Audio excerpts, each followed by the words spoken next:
Shalom, selamat malam. Renungan malam Sabda Bina Umat, Jumat 12 Agustus 2022. Firman Tuhan malam ini terambil dari Hakim-Hakim 13 ayat 8 sampai 14. Demikian firman Tuhan. Lalu Manoah memohon kepada Tuhan, katanya, "Ya Tuhan, berilah kiranya abdi Allah yang kau utus itu datang pula kepada kami dan mengajar kami apa yang harus kami perbuat kepada anak yang akan lahir itu." Maka Allah mendengarkan permohonan Manoah, sehingga malaikat Allah datang pula kepada perempuan itu ketika ia duduk di padang, dan ketika Manoah suaminya itu tidak ada bersama-sama dengan dia. Kemudian perempuan itu segera berlari memberitahukan kepada suaminya, katanya kepadanya, "Orang yang datang kepadaku baru-baru ini menampakkan diri pula kepadaku." Lalu bangunlah Manoah dan mengikuti istrinya.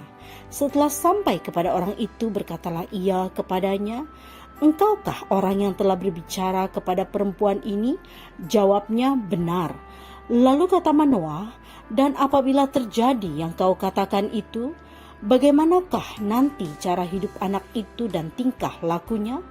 Jawab malaikat Tuhan itu kepada Manoah, "Perempuan itu harus memelihara diri terhadap semua yang kukatakan kepadanya. Janganlah ia makan sesuatu yang berasal dari pohon anggur atau minuman yang memabukkan tidak boleh diminumnya, dan sesuatu yang haram tidak boleh dimakannya. Ia harus berpegang pada segala yang kuperintahkan kepadanya." Demikian firman Tuhan. Renungan malam ini bertema berpegang pada perintah Tuhan. Memang tidak mudah menerima sebuah pemberian, apalagi jika pemberian tersebut disertai dengan tugas tertentu seperti dimandatkan oleh pemberinya. Pengalaman inilah yang terjadi pada Manoah. Segera setelah mendengar informasi dari istrinya bahwa ia akan mengandung seorang anak, Manoah memohon kepada Tuhan agar ia kembali mendatangkan utusan yang akan memberi petunjuk baginya. Tuhan mendengar permohonan Manoah dan mengutus seorang malaikat kepadanya. Malaikat itu menyampaikan kembali apa yang telah dikatakannya kepada istri Manoah berkenaan dengan larangan meminum anggur dan makan makanan haram selama proses kehamilan. Kisah Manoah memperlihatkan kepada kita pentingnya pasutri memiliki pemahaman yang benar baik tentang janji Tuhan maupun tanggung jawab mereka sebagai rekan sekerjanya dalam mewujudkan rencana keselamatan.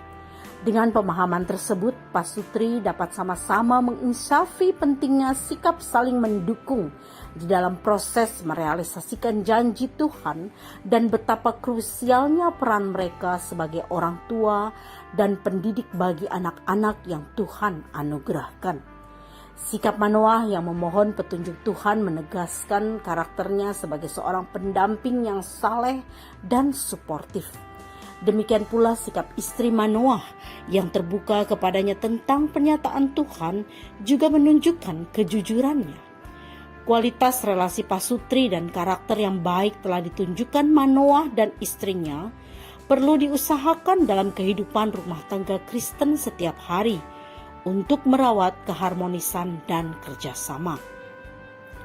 Kisah Manoah juga menginspirasi kita tentang pentingnya mencari informasi dan konfirmasi. Selain memohon hikmat Tuhan, pasutri juga perlu memperlengkapi diri dengan wawasan yang berguna, termasuk mengenal dunia pergaulan generasi muda.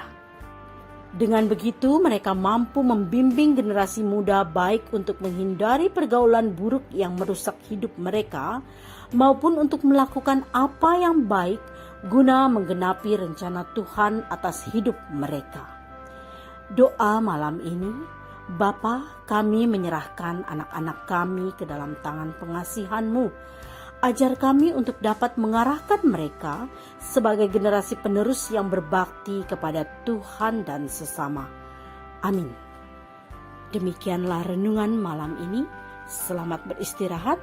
Tuhan Yesus memberkati.